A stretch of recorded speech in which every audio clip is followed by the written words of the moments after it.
minutos. Continuamos en la receta médica de la Z en los miércoles cardiológicos. Doctora Suárez.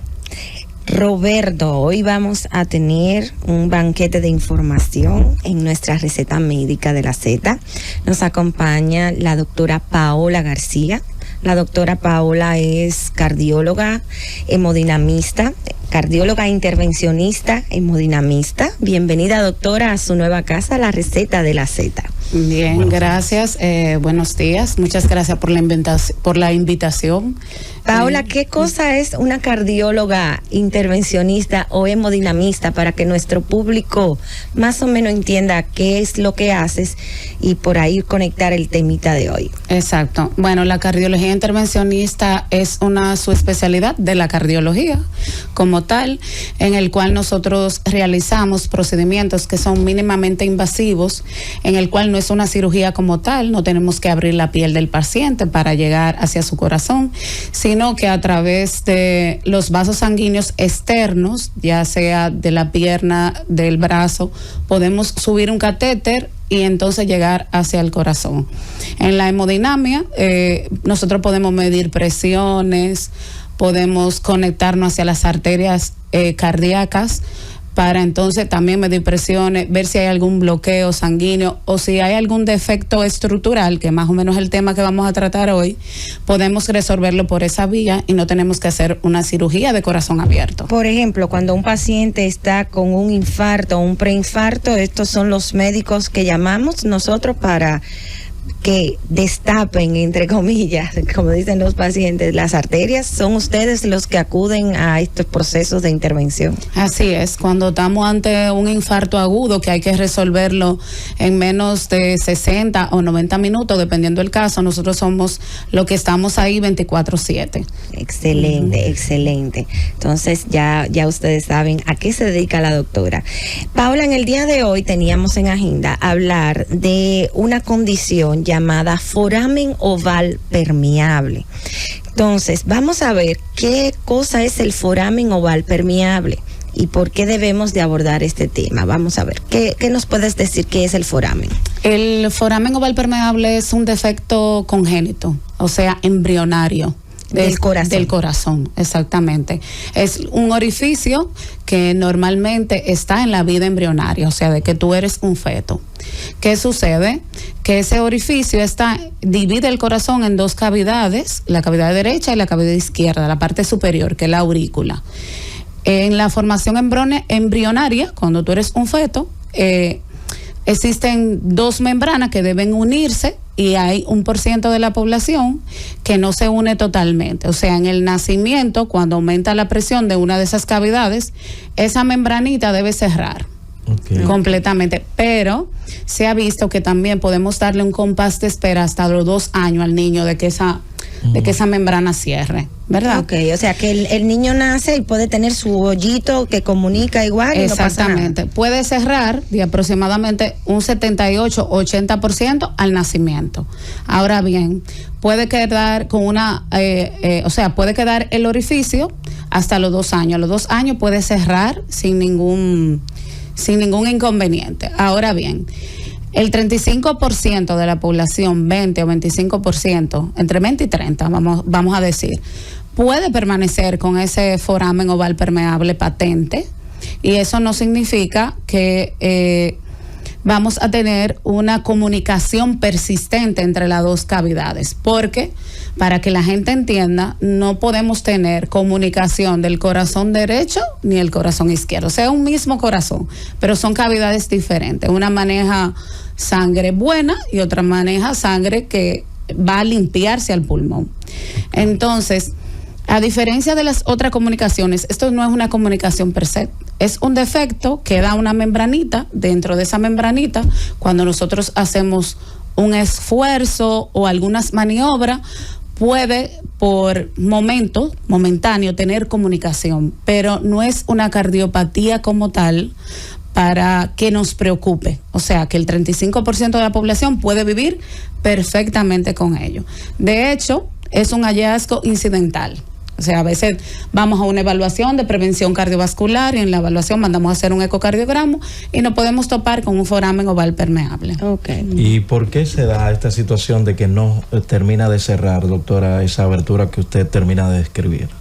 Bueno, porque probablemente las membranitas que quedan ahí se quedan un poco separadas o concomitantemente al foramen existe lo que se llama aneurisma del septum. Aneurisma del septum quiere decir adelgazamiento de la pared que divide esas dos cavidades. Y por ese adelgazamiento pueden haber orificios y puede haber comunicación. Eso ocurre. Ok. Dices que incluso este hallazgo puede aparecer en la población adulta. ¿Hay algún síntoma que uno pueda correlacionar con esto o cada vez que se diagnostica es un hallazgo fortuito, incidental, o hay alguna sintomatología que tú dices, debiera yo revisar a ver si este paciente tiene o no tiene el foramen oval permeable? Realmente eso es una muy buena pregunta. Como dije al principio, normalmente es asintomático, es un hallazgo, pero hay asociaciones que o sea, tú como cardiólogo clínico, hay asociaciones con el foramen que tú puedes pensar, déjame buscar un foramen en esta paciente. Primero, son pacientes muy migrañosos, la cefalea migrañosa con aura, que no mejora con medicamentos puestos por neurología. Yo tengo que pensar que por ahí hay un foramen oval. Hay muchas teorías de que por qué se produce la migraña. Si entramos ahí, no salimos hoy. Esa es una. La otra es una disnea, o sea, falta de aire que se produce cuando el paciente está en posición supina, o sea, parado. Y llega un momento que no tolera la posición porque le falta el aire.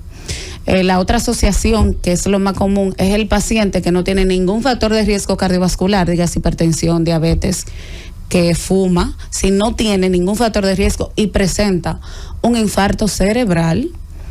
Lo que dice la gente, un derrame. Un derrame, exacto, un derrame, un ACV, una trombosis cerebral, que se presenta en aquel paciente que no tiene ningún factor de riesgo y buscando causas, no encontramos ninguna causa, pues podemos buscar un foramen oval permeable en ese paciente. Ok, ¿y por qué está relacionado el ACV o el derrame cerebral con este hallazgo, con esta situación clínica? Bueno, porque nosotros tenemos una abertura, esa abertura cuando aumenta la presión del lado derecho, acuérdate que el lado derecho viene con sangre, vamos a decir para que entiendan, sucia, y puede venir cargado de algún émbolo, que es un trombo que se desprendió. Un coagulito es la palabra, y puede pasar entonces a través del foramen y de ahí ir a la circulación normal arterial y al cerebro. Sí, claro, porque todo lo que pasa al lado izquierdo va hacia el cerebro, hacia la circulación, y todo lo que está ahí puede ocasionar eso. Muy bien. Paola, ¿todos los foramen ovales se dejan o se cierran? ¿Cuándo nosotros decidimos hay que ocluirlo o taparlo? ¿O simplemente esto lo vamos a dejar tranquilo porque no representa ningún tipo de peligro para el paciente? Sí, exacto. Existen diferentes indicaciones para cerrar lo que es el foramen oval permeable, pero la primera y única es que tú hayas tenido una trombosis cerebral, que esa trombosis cerebral sea criptogénica. La palabra criptogénica quiere decir que no hay ninguna otra causa, ningún otro factor de riesgo que te haya provocado esa ACV. Y estamos hablando, perdón que te interrumpa, cuando nos referimos a ACV criptogénico, casi siempre son pacientes jóvenes. Son jóvenes. No necesariamente dejan secuelas, sino que vienen porque tuvieron un episodio momentáneo de pérdida de la fuerza o tuvieron algún tipo de cuadro neurológico, y cuando no le hace los estudios pertinentes de resonancia y tomografía, pues ve áreas de pequeños infartos a nivel cerebral, ¿cierto? Sí, así es. Okay. Entonces, ese sería una indicación de prevención secundaria. O sea, es el paciente que ya le dio la trombosis y buscando causa, la causa fue el foramen.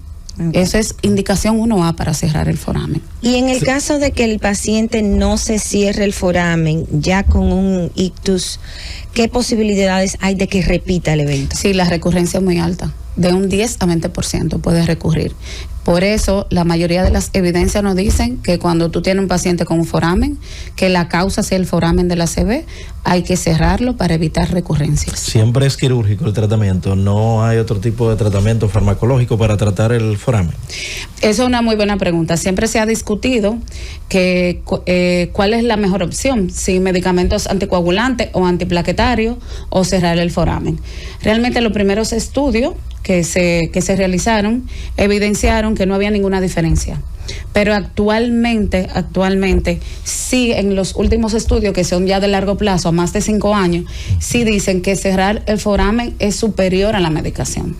Okay. Es superior a la medicación. ¿Tenemos tiempo para otra preguntita? Sí, claro que okay. Sí, claro. Paula, ¿el tamaño del foramen influye en el riesgo para el ictus? Es decir, si yo tengo un foramen oval pequeño, tengo el mismo riesgo que cuando yo tengo un foramen oval un poquito más grande, porque estamos hablando de un foramen. Cuando decimos foramen es un orificio, para que entiendan. Uh-huh. Y puede ser muy pequeñito, puede ser un poquito más amplio, más o menos, por ahí es que voy. Sí, existen características ecocardiográficas que me permiten diferenciar un foramen de alto riesgo embólico. Embólico, cuando quiero decir embólico, es que por ahí pasa el coagulito, o no tiene alto riesgo embólico. Los tunelizados, que parecen un túnel, que son pequeñitos, que miden menos de 1 milímetro, la probabilidad es mucho menos que aquel que es un orificio más grande, que cuando hacemos un eco especializado, que se llama un eco con contraste con burbuja,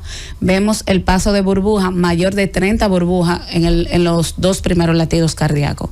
Eso me habla de alto riesgo embólico. Pero porque yo tenga un eco con alto riesgo embólico no quiere decir que tengo que cerrar el foramen también. Hay que hacer junta. Hay que hacer una junta médica entre el cardiólogo clínico, el intervencionista, el neurólogo. O sea, no es una decisión que se toma a la ligera. ¿Por qué? Porque actualmente no hay unos consensos establecidos que me digan, este paciente hay que cerrar obligatoriamente el foramen aunque no haya tenido un ACV criptogénico, que ya lo hemos discutido.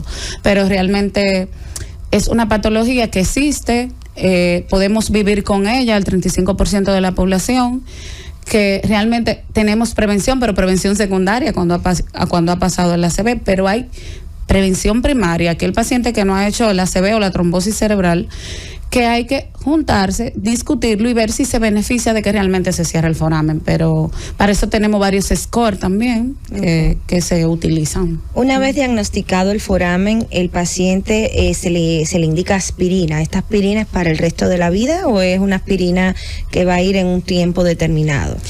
No, realmente ni siquiera lleva medicación. Ni siquiera lleva medicación. O sea, no necesariamente tengo que poner aspirina a un paciente con un foramen oval de bajo riesgo, ¿no? Exactamente. Okay. Porque los estudios nos han dicho que lo que vemos es más efecto secundario de la aspirina, como el sangrado, que realmente prevenir que venga un émbolo.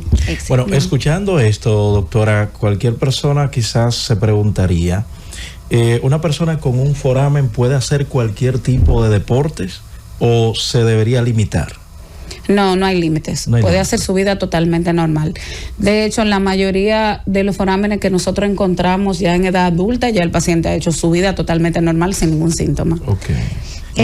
Adelante. ¿Es hereditario, Paola? Es decir, si yo tengo un foramen que me descubrieron ahora a mis 25 años, puedo pasárselo 25 años. a mis 25 años, ¿tiene algún componente genético? Es decir, ¿tengo yo que chequear a mis hijos porque yo tengo esa condición que congénita no necesariamente significa genética, pero se ha descrito algún tipo de patrón? Sí, hay relación. Okay. Hay relación. De hecho, uno de los padres que tenga foramen, uno de los hijos, o sea, tienen 3 hijos, uno de ellos puede tener un foramen. O sea, puede haber una relación. Una herencia no hay nada vertical. Exacto. Okay. No ¿Es más común en mujeres o en hombres, doctora?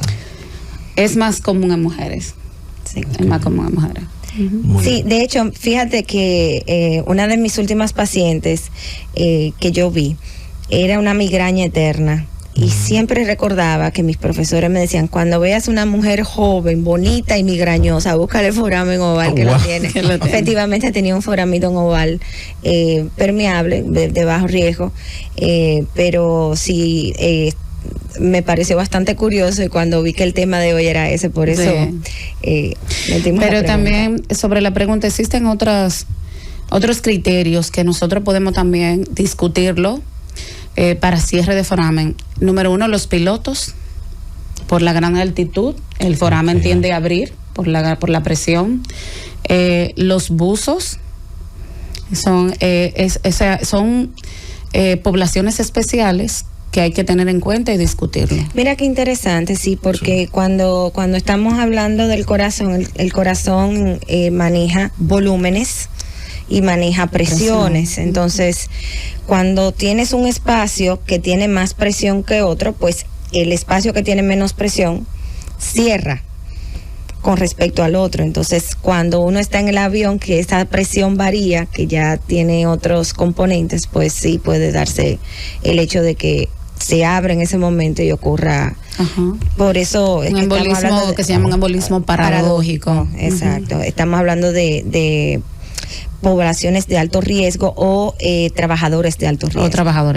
Vámonos a una pausa. Doctora, ¿hay con síntomas y sin síntomas foramen? ¿Al regreso usted nos responde? Sí. Llévatelo.